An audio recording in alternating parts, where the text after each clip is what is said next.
سورہ شعراء نورلسم سپارہ آیت نمبر 201 دې آیتونو کې الله تعالی زورنا ورکوي د مکې هغه مشرکانو له او دارنګه نور هغه خلکو له هم چې هغه انکار کوي او هغه مسله نه مني. زورنا په دې باندې ورکوي چې تاسو ته بیان وشو، قرآن درته بیان شو، مسله د یووالي د الله تعالی درته بیان شو، ترغیب درته درکړې شو، تابعداري د جناب رسول الله صلی الله علیه وسلم لا پکار دا چې تاسو ایمان راوړئ، مسلمانان شوي او تابعداري مو د جناب رسول الله صلی الله علیه وسلم کړې.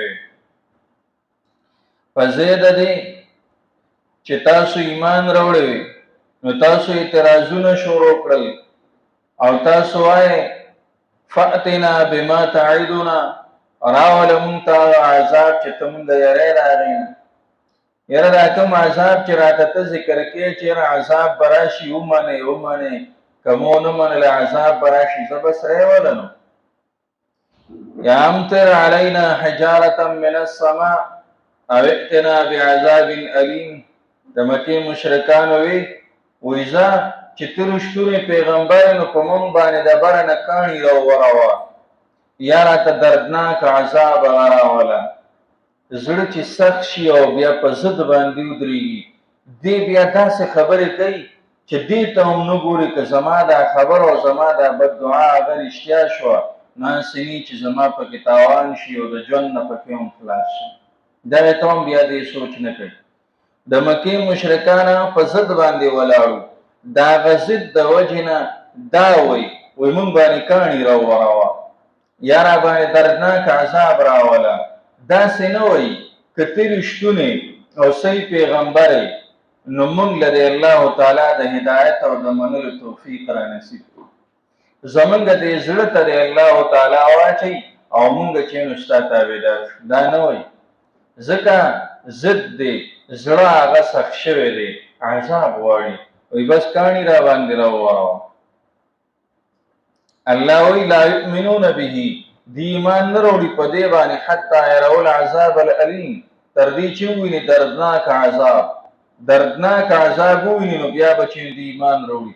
تر دې پورې چې په دې باندې سخت او تکلیف راشي نو دا هغه سخت او د تکلیف په وخت کې هم دی وي چې مونږ ایمان وروړو، او چې کله وته تکلیف ختم شو بیا به واپس انکار شروع کړ.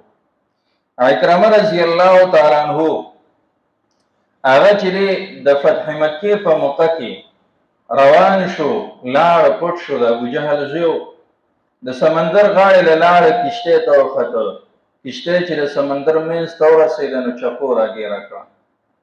د بوت ته आवाज وکړ، د خیال داو چې دې ته आवाज کوم ما به تکلیف نه بچ کی.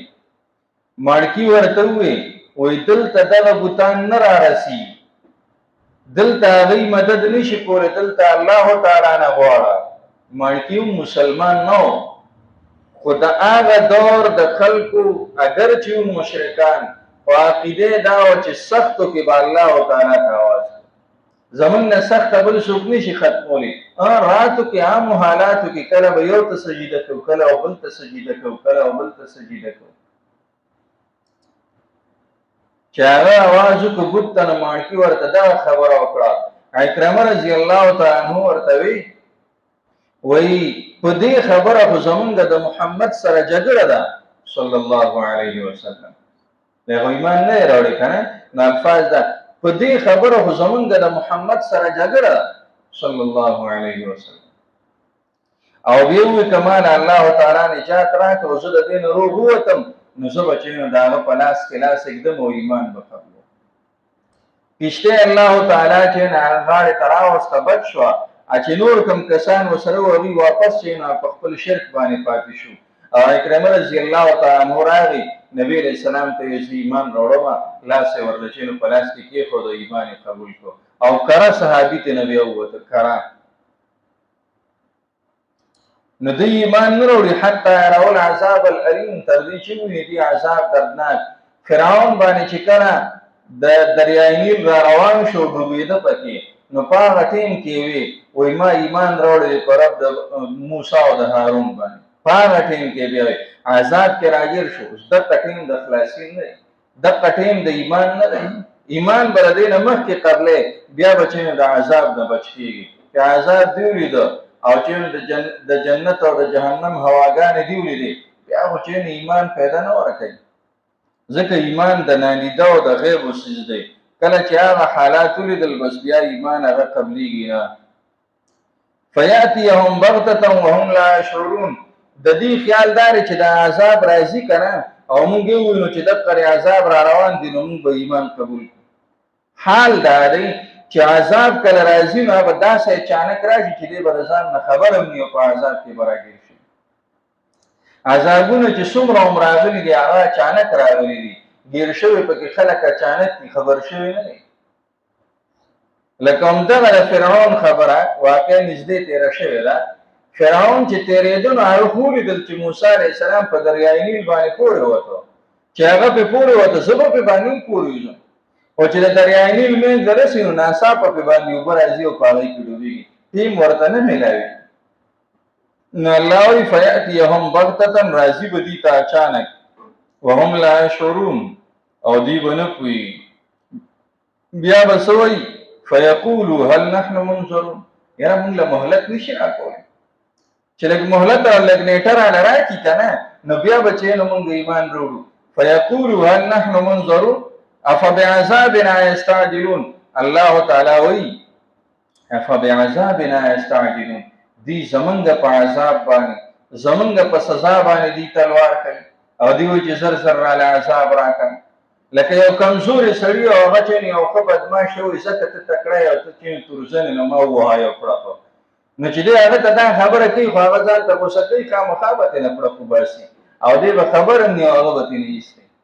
الله تعالی چې دی، الله تعالی خو د دې ټول کائناتو بادشاه دی، او دا ټول د هغه په قبضه قدرت کې دي، او څوک چې نو د هغه مقابله کولی نه شي. نو چې دی هغه ته وایي الله تعالی ته وایي چې زه بس د عذاب دې راوله، نو چې الله راولي او اچانک یې راولي، دې ته نه بیا ځان بچ کولی شي، دې ته نه بیا ځان نه شي بچ کولی، دی او پکې بیا راګیرېږي. افبعذابنا یستعجلون، آیا په عذاب زمونږ سره یستعجلون، دی تلوار کوي او په تلوار سره یې غواړي. الله تعالی دې موږ د عذابونو نه وساتي. لا یؤمنون به، دی ایمان نه راوړي په دې باندې حتی یروا العذاب الالیم، تر دې چې وویني عذاب دردناک. فیاتیهم بغتة، راب شي دوی ته اچانک، وهم لا یشعرون، او حال داري چې دوی به نه پوهېږي.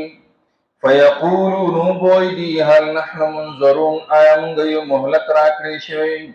افبعذابنا یستعجلون، آیا په عذاب زموږ سره یستعجلون، دی تلوار کوي.